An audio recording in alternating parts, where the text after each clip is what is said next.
Welcome to the Fantasy Football Profit Podcast, hosted by Craig Phillips and Jeff Torrey. Visit us at fantasyfootballprofit.com. And now your hosts, Craig and Welcome Jeff. everyone to the Fantasy Football Profit Podcast. I'm Craig Phillips, joined as always by Jeff Torrey, and today we're talking week one around the NFL, the first Sunday of football action, which is always awesome. Got a lot of stuff happen today, some sloppy offenses, but we're going to get into it all right now. Let's start off. Saints-Falcons is our first one. Saints pull off the win here, 27-26. Wasn't, the greatest win for them, but they pull it off. Jameis throws for 269 and 2 touchdowns. He played solid, I would say. His 2 touchdowns both went to Michael Thomas. So good return for Michael Thomas in that regard with the 2 touchdowns, 5 for 57. Jarvis Landry, 7 for 114. I mean, if he's just going to do that, we definitely might have underrated him if he's going to play like that. That's for sure. And then Taysom Hill gets some action out of the backfield in this one. 4 carries for 81 yards and a touchdown, even though he's tight end eligible. So if he does that, he's very interesting. But the worst than the bad in this one for them, Alvin Kamara, 9 carries, 39 yards, 3 receptions, 7 yards. So 46 total yards. That's the bad in this. Don't really know what to think about that one, about Kamara. No, this one I really thought was going to be a blowout. Lost a little bit of money on it, to be quite honest. But I'm not sure if it's kind of like I think the Falcons were a little bit better than I thought, but I really think that the Saints, especially in the first half, got to a really slow start because Michael Thomas he came on the end, but I think it was more of like the Falcons just ran out of steam. But the Kamara thing, even though I think he'll work his stuff out, he's way too talented not to have him be a larger part of the offense. Yep. But it is a little disconcerting. And anyone that really was thinking like if Thomas isn't the guy, Olave may have a bigger role. That one is definitely a larger question mark. How do you feel about that one moving forward? We're going to talk about a lot of rookies as we go through these because we're wondering. But Olave, what's your take on that? I think he's going to be fine. 3 for 41 is not a terrible start. It's just if Landry's that involved and Michael Thomas is that involved, it's going to be hard for him to really get a big role this year. I feel like he'll have some games, but it's going to be hard to be consistent. And I love seeing that Landry was a larger part of it. And he is a very consistent wide receiver. And that's why we did say like, hey, he's not the worst guy to have on your bench. But I can't imagine. I feel like his role will slowly go down as other guys kind of step up. And one of those guys would be Kamara. Obviously, he's going to suck up a lot of different targets. But yeah, Saints get the win. Screw me in the process anyway. It'd be better if they lost, honestly. But yeah, and then we jump over to Atlanta. Falcons, Mariota threw for 215 yards, no touchdowns, no picks, but ran one in on 12 carries for 72 yards. So if he keeps that up, he has a decent floor for a streaming QB. That's for sure. If he gets the rushing stuff. But Cordell Patterson, 22 carries, 120 yards and a touchdown. He looked really good. Only 3 catches for 16, but that was good. I mean, he looked really good. Yeah, I do want to hold. And once again, I know that we were not the nicest to Patterson in the offseason, but I do want to say this was the whole thing. I don't want to get too excited about him or think that people should go out and trade for him right away because it's exactly what he did last season. He started off very, very hot. Then he got worse and worse, if you will. But I don't think Atlanta is going to be a good team. I think that maybe a little surprising. They'll be in a lot more games than I originally thought. But I will say that I still look at him as get as much value out of him as you can for the first 6 weeks, and then look to move him as an asset because I do think the same thing will probably happen. But good for him. Another really, really strong game. It was much more fun to watch than I thought it was going to be. And then Drake London was their leading receiver, 5 catches, 74 yards in his first game. Kyle Pitts only 2 for 19. So we'll see if he can start stepping up. And so pretty much it. Tyler Algier was not active for this one. So he was out. So we will have to wait and see. Not really in their plans yet. So we'll see how that goes. All right. How about 49ers Bears? Bears win this thing 19-10. Just a bad showing. This was an ugly game for a while. 49ers side, Trey Lance, 13 of 28, 164, no touchdowns and a pick. Okay. And nothing made me more happy than like seeing the stat line at the end because everyone was jumping on the bandwagon. I'll be honest, a little bit of you too, buddy. A little bit of you too. More But for fantasy purposes. I wouldn't. And This doesn't surprise me for his output, like as an actual quarterback. The rushing, 54 yards, so he has some of that, but thought he'd do something more, maybe like even just one touchdown. And I do have to say, I do have to give him a little bit of a pass. Like they definitely should have won. Chicago is terrible. They really are. They're not a good football team. But man, I mean, they came through when you put them up against the wall, and the weather it was a very, very difficult way for Trey Lance to get his first start and try to figure out how to win a game. And then Elijah Mitchell, who looked good, and I know we're about to get to this one too, because this one breaks my heart, but looks like he's going to be out for a few weeks or something. I have not heard. Have you heard like nothing yet? No. So he looked good, 6 carries for like 41 yards, and then he gets hurt, and then they have to kind of figure out like what they're going to do from here. So they use Debo and whatnot, but so I mean, it was a very rainy game, so I didn't expect the young guy to be able to really pass in it, and Fields wasn't able to do much more, to be honest. Debo at 8 carries for 52 yards and a touchdown. He only caught 2 for 14. So if people go, I know people are going to run to the waiver wire and be like, Jeff Wilson, but I don't really know if it's going to play out like that, to be honest. I don't know who it's going to be, though, because like I think you're going to see a lot of Debo. Yeah, I mean, it could be a lot of Debo, and then because Sermon was out, I think Sermon's on the Eagles now, so yeah, I'm sorry, and then the rookie, the rookie Davis Price wasn't. Yes, I think he was just a healthy scratch. So I'm gonna be very interested, and not to jump the shark early, but this was the whole reason why they didn't think it was a good idea, or a lot of pundits didn't think it was a good idea to have Garoppolo back, because you shouldn't lose to Chicago, no matter what. I know he's young and he has to learn, but if you have one more bad game, it does feel like automatically that is all anyone's going to talk about. And what does that do for Debo? What does that do because his production, if they stay with Lance, even if they do run him a lot, which doesn't make him happy, we found out, how much does that actually hurt his value? Would you actually look to try to trade him if you were still getting that top value? It's possible. I don't like this, the way I saw this off. I'd like to see it in better weather, right? Well, then we'll, but not yet. Not yet. I think he might actually get a lot of work next week in the running game. So we'll see how that plays out. Well, once again, he only got 8 carries here, but he always seems to find the end zone. He's a very dynamic player in that way. Can that last? I mean, I don't know. It all depends how many carries they actually give him. I can't imagine he's ever going to get 15. No. Well, I mean, if Mitchell's not in next week, let's see how it plays out, I guess. Yeah. So there was no George Kittle this one, so maybe Lance can get a little pass. He had one less guy to throw the ball to. Jennings led the way with 4 for 62, and Ayuk had 2 for 40. So I don't know. We'll see what it's going to be like next week. Maybe if they have Kittle back, and see how it plays out. That is a very good point. Kittle was out. Bears side of things, Fields was 8 of 17, 121 yards, but he did get 2 touchdowns. One was just like a broken play. Pettis gets a 51-yard touchdown. There was no one around him. And then St. Brown caught an 18-yard pass as well. It's so bad. Yeah, one broken play and it's like half the yardage. There's nothing else. Mooney 1 for 8. It was terrible. That one hurts me. David Montgomery, 17 carries, 26 yards. Brutal. Herbert was better, 9 for 45 and a touchdown. So I don't know. They win, but their offense is terrible. So I don't know. Yeah. What do you think? And the big question is going to be Mooney. I mean, you can't.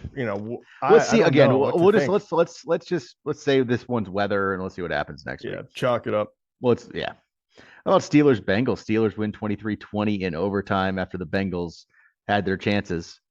Missed blocked extra point at the end of regulation. Missed 29-yard field goal in overtime. They could have won it after they made a comeback, but Steelers win. Trubisky 194 and a touchdown. That one touchdown went to Najee, but Najee leaves with an injury after he had a poor game, though, to begin with. 10 carries, 23 yards. So Jaylen Warren is now going to get some waiver wire attention, I believe, with Najee's injury. It's a foot injury, and he had that Liz Frank injury all preseason, so that's not a good sign. But they didn't run the ball well in this one, though, either. So even Jaylen Warren, if he's the guy, I'm not going to say go spend all your money on it. if he becomes the guy. He's definitely worth a pickup, but don't go spend everything. Yeah, Not that this kind of one's going to pickup. be very confusing. And I hate to be like that guy Trubisky got the win. This was a really wild game. I mean, I think it was like two going out at the same time, and both like you'd flip back and forth. It'd be like missed field goal, banging off the post. Like it was insane. But the defense is legit, and they're going to have to be able to throw it because a lot of those wide receivers are very, very talented. And we saw Deontay Johnson made a crazy one-handed grab near the end of the game. Claypool, I mean, they're rushing him in the backfield now. He has 6 carries himself after, Najee went out. They're trying to figure it out. So now I keep wondering if a QB move is going to actually occur because, even though they got the win, the Trubisky numbers are relatively low. So we'll find out. But yeah, Najee is going to really, really hurt people. But I'm not convinced they know like who's next up. No, I don't. Jalen Warren probably gets the first shot, but obviously Claypool was getting worked in there in the backfield, so that'd be interesting. Freiermuth at 5 for 75, which is solid for tight end here with 10 targets. Deontay Johnson 7 for 55 off 12, and then Claypool had 4 for 18. George Pickens, the rookie, 1 catch for 3 yards. His hype period has ended quickly, I think. Yeah, I think Trubisky missed him on a long one too. But that'll happen. All right, for the Bengals, Burrow threw for 338 yards, 2 touchdowns, but 4 picks and lost a fumble. He still had a decent fantasy day, even with those 5 turnovers, which is crazy. But yeah, you don't want to see that. We'll see if he can correct that next week. Mixon, 27 carries, 82 yards, the low yards per carry and no touchdowns, but he had 63 as well through the air. So he had 145 yards. So he still had a really solid day. And that's, I would feel okay about that. Low yards per carry, but he still picked up the yards and no touchdowns. That's still okay. Still a solid day. Even in PPR, 7 catches. Yeah. So it's a solid day all around. That's a very good day on PPR. Yeah. But yeah, he's getting a ton of use. That's all you can ask for on a down day. And then Jamar Chase is really good. 10 catches, 129 yards, and a touchdown. Higgins went out with a concussion. Boyd caught a touchdown. But yeah, Jamar Chase, good football player. Pretty much. Yeah, he's really, really good. Eagles, Lions. Eagles win 38-35. Lions couldn't get the ball back at the end to get a shot at it. Hurts threw for 243 yards. No touchdowns, no picks, but he ran one in on 90 yards rushing. Miles Sanders, 13 carries, 96 yards, and a touchdown. But this is what happens with Miles Sanders. It's a really good day. But then Gainwell steals one. Boston Scott steals one. Hurts steals one. It just seems to always happen, but he at least got one, right? He got one. He looked good, but the Lions defense isn't great. So I was shocked to find out because the announcers actually mentioned how this was the first rushing touchdown he got in like the last 2 years. And I was like, so out of 12 games, he did not get in the end zone. He was like he had the most attempts without getting into the end zone last year. So a stat you don't want about yourself, but it's awesome that they got off the snide. Yeah, but he played well. He did, yeah. And then Hurts is he is exactly who you think he is. I think AJ Brown does that because AJ Brown was great. He was really, really unbelievable, and Hurts was able to get him the ball. That he was pretty much the only one that was catching it. And other than that, he was running a lot. So fantasy wise, I mean, once again, I think that's pretty dynamic. And then because he was a top 10 guy, and then you throw someone that will actually catch a lot of balls for him. Does this help his ranking in your mind? I think he's going to be really solid. If he can run like this and he can actually get the ball to AJ like that, it's going to be a good year. So they're going to have to spread it around a little bit. They can't just throw it to AJ. It's going to turn around. Something will change on this, but Devontae Smith had no catches in this one. So they'll have to spread it around a little bit. Goddard 3 for 60, but yeah, Hurts, it's a solid game. That rushing is what, if he can do that, I mean, he's really good in fantasy every week. Yeah. So then for the Lions side of things, Goff threw for 215, 2 touchdowns and a pick. The touchdowns went to St. Brown and Shark. DeAndre Swift, really good game for him. 15 carries, 144 yards and a touchdown. Could be even better, but Jamal Williams steals 2 touchdowns.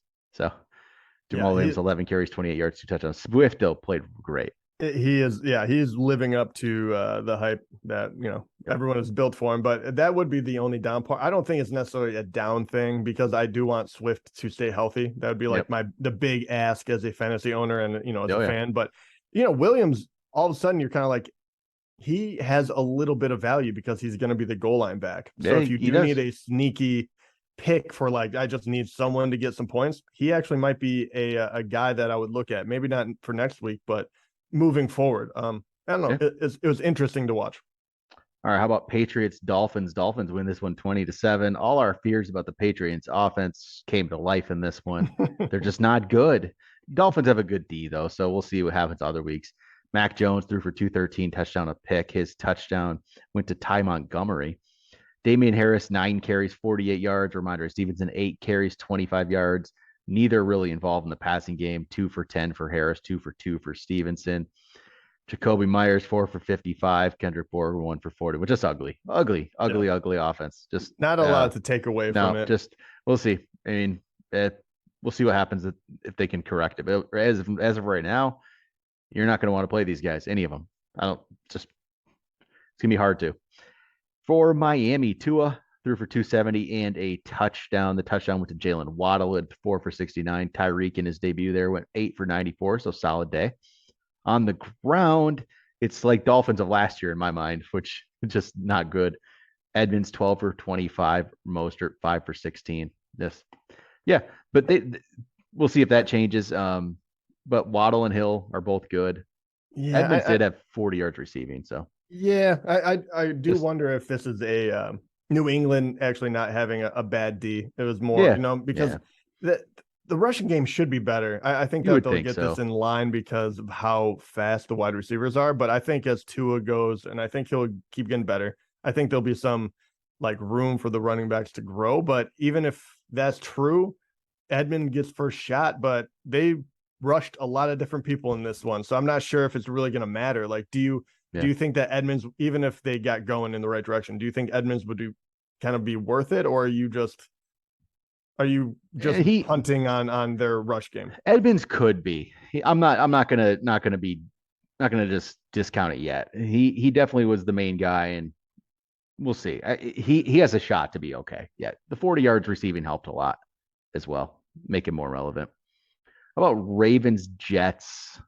Ravens led by Lamar, who had 213 yards through the air, 3 touchdowns. Those touchdowns went to Rashad Bateman, who got 1 off 2 for 59. Devin Duvernay caught 2, 4 for 54. So, Duvernay will be on people's waiver wire picks for this week, but it's low volume, though. It's only 4 targets. That's the thing. It could be kind of a fool's gold there with those 2 touchdowns. I'm a little worried about that part. So I know he'll show up on waiver wires, but. And I think he's worth the flyer, but I agree with you. And Andrews was only 5 for 52, no touchdowns. It was the Jets, so they don't need to run up the score. Yeah. No J.K. Dobbins in this one yet. We don't even know if he'll play next week. He's really he wants to play, but they're being cautious right now. So it was Kenyon Drake leading the way with 11 for 31. Mike Davis. Some people might have put Mike Davis in their lineups thinking he's going to be the guy 2 for 11. Never put Mike Davis in your lineup. For the Jets, they get Joe Flacco at quarterback, 307, a touchdown, a pick. His 1 touchdown went to Ty Conklin there with 4 for 14. Michael Carter gets the bulk of the carries here, I guess, 10 for 60. Breece Hall, 6 for 23. I don't know. That's the big takeaway from that one. And I'll be Carter completely was the starter, transparent. So, Exactly. I was not a Breece Hall fan going into the year. Yep. He is in not maybe the best situation, so it's not all to do with talent. It's not a great situation. He did have 6 for 38 through the air, but Carter had 7 for 40. So they're both involved in the pass game. But I just don't see him. I just don't see it reaping a lot of rewards this year. So I'm not sure what to do with that player currently. Not sure yet either. It's just if this offense is gonna be like this, I don't want a lot to do with it. No. But Corey Davis, 6 for 77. Garrett Wilson in his first game, 4 for 52. So that's an okay start. Elijah Moore, 5 for 49. Like we said, Carter, 7 for 40. Hall, 6 for 38. How about Jags and Commanders? For Jacksonville, Trevor Lawrence, 275, touchdown, a pick. He kind of looks the same as last year to me in a lot of regards. He missed Travis Etienne on a touchdown, easy touchdown in the first half. Mm-hmm. Etienne, it's going to bother me. Robinson, 11 for 66 and a touchdown.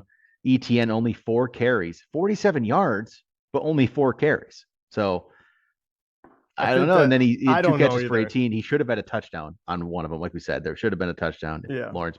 I don't know. I don't know what to do about that. And James Robinson also caught a touchdown, 1 for 3. So James Robinson with 2 touchdowns off 69 total yards on this one. Yep. Christian Kirk, 6 catches, 117. So pretty solid for him there. And Zay Jones, 6 for 65. But the ETN thing, man, he looks good when he gets the ball. So yeah, I'm not ready to panic because it looks that way, but I might be saying the same thing, kind of like a Breece Hall thing. Just, hey, maybe the situation hasn't gotten that much better, but I'm not ready to panic on this one like I am with the other situation. Right. But we'll find out. And James Robinson, like honestly, like I mean, if they flip flop, like if ETN finally like proves himself, and they just flip flop the amount of work, even ETN could do pretty good things with it. So there's hope. For the Commanders, Wentz, 313, 4 touchdowns. Solid there. He did have 2 picks. So it's Carson Wentz day. That's what he does. He started off really hot too. And I was like, holy he can do crap. it. Yeah. He can at times, and then he'll throw a pick or 2, but that's Carson Wentz for you. Antonio Gibson, 58 yards on the ground off 14 carries. That's a typical Gibson day there. But the 7 for 72 through the air, that's a lot better. That's what's going to make him relevant. Is the receiving. No touchdowns, so that part didn't help. But 130 total yards. It's a good day there. So those 7 catches are huge. Terry McLaurin, only 2 catches, but 1 was a touchdown. So 2 catches for 58 yards and a touchdown. So his day was saved there. Curtis Samuel, 8 for 55 and a touchdown. He's going to show up on people's waiver wire list as well. It's a weak waiver wire list, to be honest. If we're just, I mean, it's like I think I've said of all of them that are even relevant: Jeff Wilson, Jalen Warren, Curtis Samuel, Devin Duvernay. There's not a lot of others. That's about what you're looking at waiver wire wise. And Samuel, I don't buy it yet. So that's just I have to see some more. But Carson Wentz is pretty solid there. I just wish with that kind of game, when you get 313 yards, 4 touchdowns, 27 completions, that Terry McLaurin would have had more than 2. Well, I didn't even mention Jahan Dotson caught only 3, but they were 40 yards and there were 2 touchdowns. So, and he'll be, I mean, I'm trying he'll to think be 1 2. He'll be on the waiver wire for but, sure. Once again, I don't know. I think that Samuel and Jahan Dotson are going to have to kind of battle it out, and I think one will be more worthy than the other. We don't know which one yet, but McLaurin has got to be more involved. Yeah, he does. Especially if they just paid the guy. Talented. Yeah, it doesn't make sense. But, they go out and they get the win. So at this point, who cares? Right. Browns beat the Panthers on a last-second 58-yard field goal. Jacoby Brissett, only 147 yards and a touchdown. He's not really good, and he's not fantasy relevant, but he got him a win here. The 1 touchdown through the air went to Kareem Hunt, who had 4 catches for 24 yards. Hunt also ran one in off his 11 carries for 46 yards, but Nick Chubb gets the bulk of the work. 22 carries, 141 yards, no touchdowns, though. I guess that's what people worry about. But you know what? I'll take 143 total yards every day from Nick Chubb. He did exactly what we thought he would do. Hunt stole a touchdown. But whatever. He's still. It's still a great day. For Chubb. Amari Cooper is the only notable wide receiver in my mind. 3 for 17, and that is what we're worried about. And I do have to say, Peoples Jones actually 6 for 60 that might be a little interesting. But I don't care as long as Brissett is back there. And people have been buying back into David Njoku this year, and he's going up these. I saw him; it was like a top 10 tight end this weekend, and there he goes, 1 for 7. That's David Njoku for you. And remember, this is against Carolina, so I don't see it necessarily picking up. Oh, for the Panthers, Baker, 235 yards, a touchdown, a pick, and just average, not good, not great, but he did run one in, got it a little better. But you're not using Baker in fantasy. You're just I wish he could have gotten a win on this one, but this one is heartbreaking. But hey, Noah, how you get a win? Give it to McCaffrey more. Right? Yeah. So McCaffrey, 10 carries, 33 yards. He did get a touchdown. Only 4 catches for 24. He needs to be more involved in that passing game. DJ Moore needs to be more involved in the passing game. DJ Moore was only 3 for 43. Robbie Anderson was 5 for 102 with the big touchdown. But they just, I don't know. Nothing great here in this one for Carolina. I didn't love that offense, to be honest. How much are you panicking about the McCaffrey thing? And I wouldn't say panic. Not gonna yet. I'm not. Nothing much is gonna make me panic yet. I didn't love it though because that offense just seemed very, very flat and very just. And I'm not ready to give I think he has way too much upside, but you're thinking about it strategically. You're like, okay, he got a touchdown. The numbers are like decent. You know what he's capable of. But If I don't believe in it, do my I just push all the chips in the middle and say, hey, like, what can I get from McCaffrey? Well, I don't know. The reason I'm not, I guess, that worried, it's still Matt Rule, still the coach. McCaffrey's been successful under him. So I'm not going to worry too much yet, but we'll see. It's not a great start. All right. How about Colts, Texans? This one ends in a tie. It was actually a disappointing day for the Colts, I would say. But Matt Ryan threw for 352, but only one touchdown. He had a pick. Jonathan Taylor, 31 carries, 161 yards and a touchdown. Just getting going right again. He's really good. That's a great day. He's just going to be definitely number one pick worthy. That's it right there. Yeah. Great game from Michael Pittman. Love to see that. 9 catches, 121 yards and a touchdown, 13 targets. Just really solid. Matt Ryan likes him already. It looks like he's the clear number one target on this team. So I love that. So love to see that from Michael Pittman for sure. Then for the Texans, Davis Mills. Davis Mills he's just he's solid. 23 for 37, 240, 2 touchdowns. Yeah, both touchdowns went to OJ Howard. Yeah, go figure. But I was kind of impressed by him. I mean, last year we said the same thing. Like you're in a bad situation, but he wasn't. He was making the most out of it. And the Texans, I thought they were going to be terrible. And Colts are not an easy. Like they stayed with them. Do I think that they probably should have tied? No, I think that the Colts probably blew this one, but I was much more impressed with him than I thought there was going to be, which opens up the door for like the wide receivers possibly. Because it doesn't look like the ground game is going to be moving in the right direction anytime soon. So for Dameon Pierce, that one kind of hurts. Yeah, the hype got big on Pierce, but Rex Burkhead is not going away yet, and Pierce didn't even show that he should go away. So then Brandon Cooks, it's just a solid 7 for 82. That's what Brandon Cooks does. How about Giants, Titans? Giants win this thing, going for the 2-point conversion, and then Titans missing the field goal at the end. The big story here, though, Daniel Jones, 188, 2 touchdowns, so nothing great there. But the story is it's Saquon. Saquon looked like Saquon Barkley, 18 carries, 164 yards, 6 catches for 30 yards. That is awesome to see. That's why we were on the Saquon Barkley hype train this offseason. It looks like he's back. So, yeah, he looked real good. The one thing is Kadarius Toney. They need to get him involved. He had two rushes for 23 yards, no catches. They need to get him involved in this one. No one really was. Richie James was the leading receiver, not Saquon Barkley, with 5 catches. And Shepard had the most yards with 71. So, we need to see Toney get more involved. Catches. I mean, the thing I love about Barkley, and I hope this doesn't end up biting him later in the year, because he has the skill to overcome a lot of stuff. But if Daniel Jones, if they can't get that moving in the right direction, once again, they're going to use him a ton, which is wonderful. But you just hope that the passing game gets moving enough so it opens up some holes along the line, because it was pretty piss poor. But to be fair, NFL, it was like the first half of most games were really slow, besides for Wentz. So go figure. But everything else, it was kind of like not until the end of the game where everything got moving. Yep. Tannehill for the Titans was 266, 2 touchdowns. Both touchdowns went to Dontrell Hilliard, who had 3 for 61. Derrick Henry, 21 for 82. Didn't break anything, really. No touchdowns, so just kind of mediocre for him today. The rookie Kyle Phillips led the way with 6 for 66. Treylon Burks was 3 for 55. So we'll see if they improve. Not a good start for the Titans, to be honest. Just not a great start. All right, we got about 4 more games here. We only have about 7 minutes, so we're going to knock these things out here. We got Vikings, Packers. Vikings win 23-7. I knew this line was wrong. I didn't understand why the Vikings were the underdog at home in this one, and this shows. Cousins, 277, 2 touchdowns. Justin Jefferson could be the best receiver in the league. 9 for 184 and 2 touchdowns. Just a massive day for Justin Jefferson. And then on the ground, Dalvin Cook, 20 carries, 90 yards, 3 for 18. But this is Justin Jefferson, and he's just taking everything now. Adam Thielen, only 3 for 36. But that's going to be a huge year for Jefferson if this keeps going.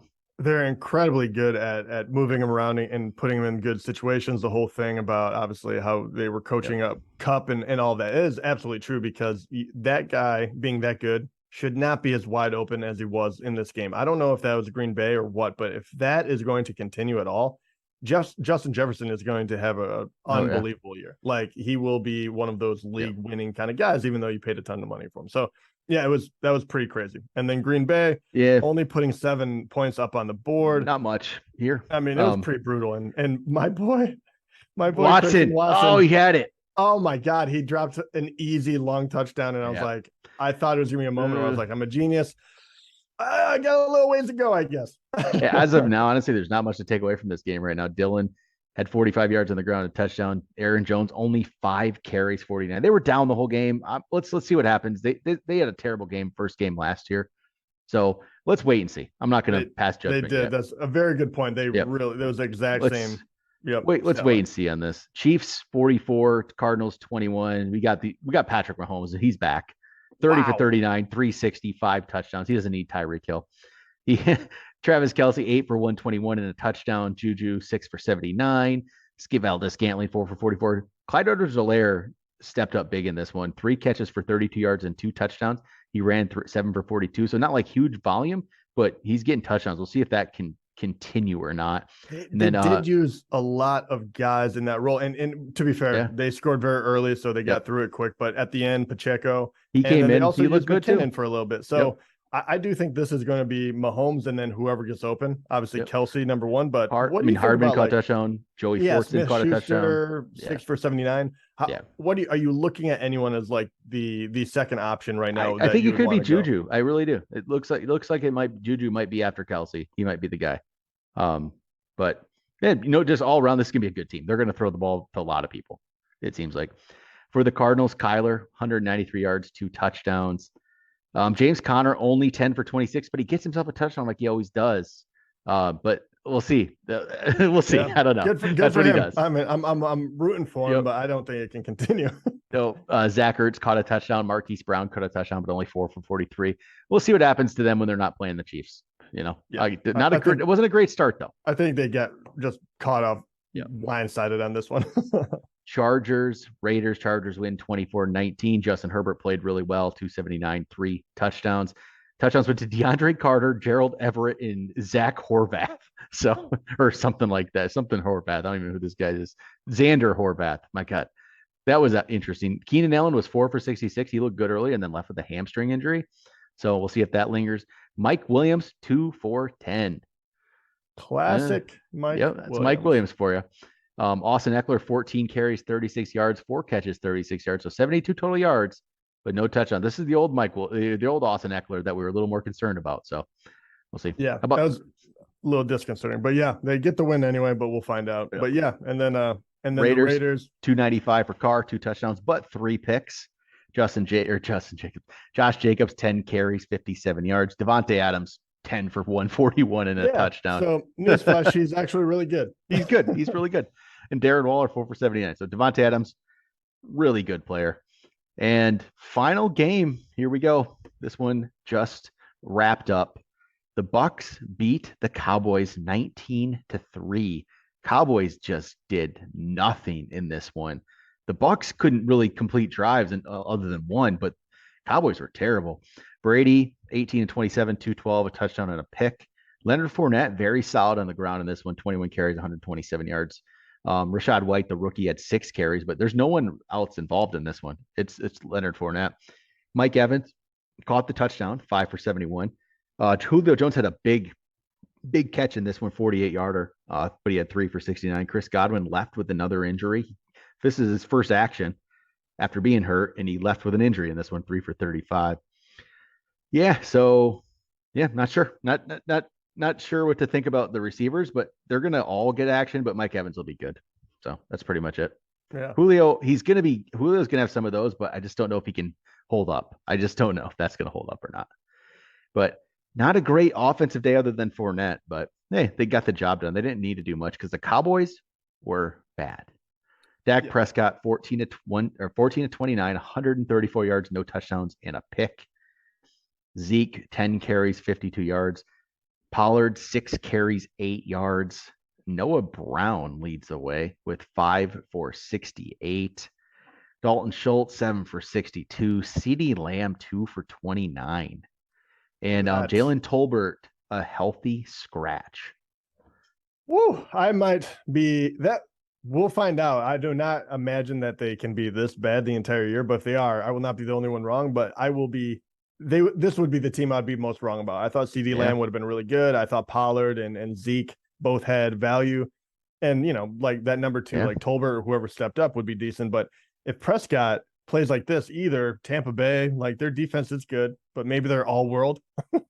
Or they just had one of the worst, like, opening games. I'm not sure yet, to be quite honest. That was ugly, but all right, there we go. There's all the games. There's all the Sunday games. We just got it in under time. So not bad, but I'm not going to pass judgment until 2 weeks of all this stuff. We'll see. There's a lot of stuff that could change up, but that'll do it for today. We'll talk to you guys next time.